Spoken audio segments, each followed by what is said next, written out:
Hello everyone, and welcome back to another Tweety Bird update! I apologize that the lighting and the camera is not the greatest. I am just using my cell phone.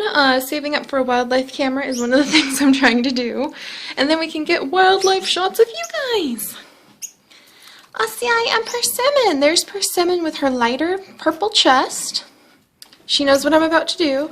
She's like, get away from my babies. Get away. And there's Acai. He has the darker, brighter purple chest. Hi, baby. Where'd you go? Oh, there you are, off in the corner. And yeah, actually, we're going to be working on some updates for these guys soon, so I'm very excited.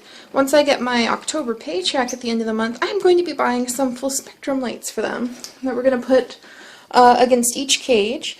Whew. Sorry, I'm a little out of breath because I've been cleaning the room for quite a bit. But I haven't really properly introduced you guys to some of the new ones. And this handsome fellow right here, if he'll hold still for the camera, Logan. This guy, that silver guy, he looks kind of white. Like I said, when we get the full spectrums, you will be able to see their beautiful, pure colors, because this is Blueberry, our blue hen from the first clutch. Yeah, you're from Butternut. You are from... Oh, Fudge Knuckles. I can't remember what your clutch name was, sweetheart, but she's from clutch number 1. And then Loganberry was a gift from my mother. I named him Loganberry. He's just a silver male, about almost a year old, who my mom brought to me as a present. And he is in here too. And yes, their cage is so boring. Look at this. Oh, it's horrible. It's boring. I have to wait till payday so I can get it looking like this. Look at all the greenery and the different shaped little branches, which really help them, because like I've said before and before, again and again, I mean, before and before, when the birds hold on to the branches, and they have different widths to hold on to, no matter what bird you have. If you have a bird in a cage, give them something like this with different shapes on the branches. Slant them, kind of turn them on the side, do whatever to give the birds a challenge, and it helps them to move their little feet. Their feet are not meant to hold on to a dowel rod all day long. These dowel rods that you see in pet stores are for human convenience and to be cheap. It is much better to go to like a hobby store like I do and get some of those natural twigs that most people stick in a vase in a corner in their house to be like fancy, and stick them in the bird cage, because that does them a lot of good. So does the greenery, having a little perch to stand on so that they can sand down their little extra nails. Though I need to trim yours soon, Persimmon. We might do a vlog of that. You hate it when I have to trim your nails, but it has to be done now and then. And then just having lots and lots of like extra food, extra plants. Lately they've been sleeping on this perch again. They sleep side by side together. That's Snoozy perch. They actually don't sleep in the nest, in the little oatmeal container where their babies are, because the babies are big enough now, and we're going to look at them in a second, that they don't need to have mom and dad in there to keep them warm. And we actually keep this room very warm. Like I said, it's very plain right now. It's very boring. Oh, we have like 3 cages in a row.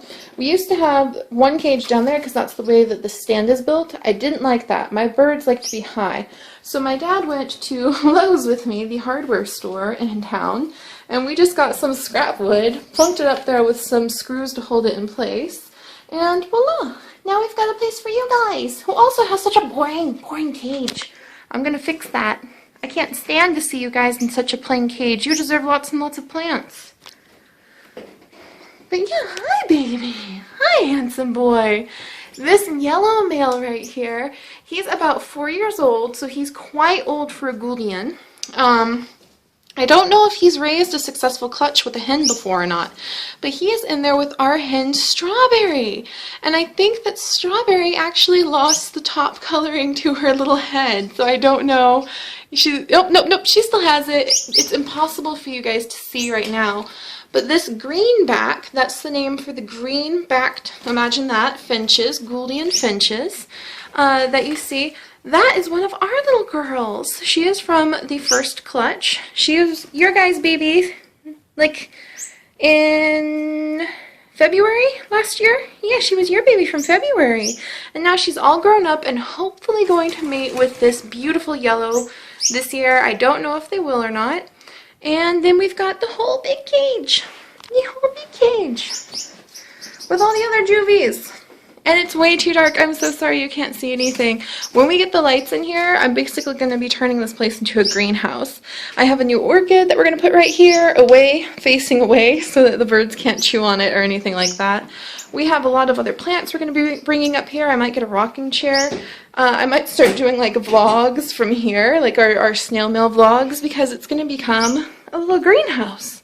If Darling doesn't know about that, so don't tell Darling yet. It's going to be a greenhouse. He doesn't know because it's getting dark. Look at that, dark and boring outside. And we're supposed to have like 4 feet of snow here in the mountains most of the winter.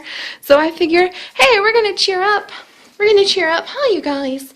My little Australian birdies, huh? My little baby Australian parrots. And we're going to keep this room nice and green, get more tables, get more rocking chairs. I love rocking chairs. They're very soothing for me. More bookshelves, and just deck this room out, because why not? So this might become my new recording office. We'll have to see. You guys are basically too noisy for that all the time, but all of these guys are actually about to leave with my parents tomorrow. That includes you, Blue, and that Blue. You can't see him at all, but he's right there. Up, and Russet just jumped in front of him. Russet is going to go, so is Blue, his little brother from Second Clutch, and so are all of the hens, all of my little lilac-chested greenback hens, who you can't see at all, but they're jumping around. The entire cage of 6 juveniles, the 6 juvies that are in here, are going to go with my parents as a gift to them. I am going to miss these guys, but I know that my mom and dad will take very good care of them, and my mom and dad need some fresh breeding stock. They brought me Loganberry, who's actually a very hard to get silver, so that's a very big present. That's a very expensive big present right there. And hopefully he'll mate with Blueberry, and the hope is that they will have some blue or dilute blue, like that blue in their babies. One day I will get out some proper picture of the Gouldian Finches and show you their complicated little genetics. Because at first I was just like, oh, pretty birds, and they sing occasionally, that's cool. But there's also some really fun genetics that you can get into when you breed them, and they are actually struggling in the wild, only a couple thousand estimated to be left. So keeping a healthy breeding stock so the species stays alive is kind of a casual goal of a lot of the people who breed them for fun, like I do. And I know every single one of my birds go to great homes through my parents, because my parents know amazing people. Plus, it's really rewarding. These little guys keep me happy. You know, sometimes you need an animal companion in life, and as long as you are keeping them tip-top shape and giving them as much as they could possibly ask for, then I think it's okay. You know, not an alligator. No one should own an alligator. Well, unless you, like, give it a proper swamp, you know what I mean? Alright, yeah, I know you guys aren't going to like this part, but I am going to show you guys how big the babies have gotten since we did the last video 2 days ago. Oh, yep, I know. Angry mom and dad. Come here. Let go of your brother. Oh, look at your little eyes. Hi, hang on one second, guys. Trying to do this with one hand is tricky. Hi. Hi. What's up, you? Don't fall on my hand now. Alright, let me try to get a focus on you, huh? There. Oh, had it for a second. There. Yeah, you're not begging for food from me now because you can see me. You can see the big monster that just came to pick you up. Oh, and I'm getting water thrown at me. But this is our wee little baby. So this, you can see the crop is still nice and full. You can see how all the seeds are just jammed right in there. So Acai and Persimmon are doing a wonderful job, amazing job, keeping their babies well fed. That's a huge, nice full crop on this little baby. And you can see you've got the little pin feathers coming in right here, and these are going to break open. You can see on the very, very, very tips of these back ones. Oh, I'm getting so much water thrown at me by Persimmon right now. She is so unhappy.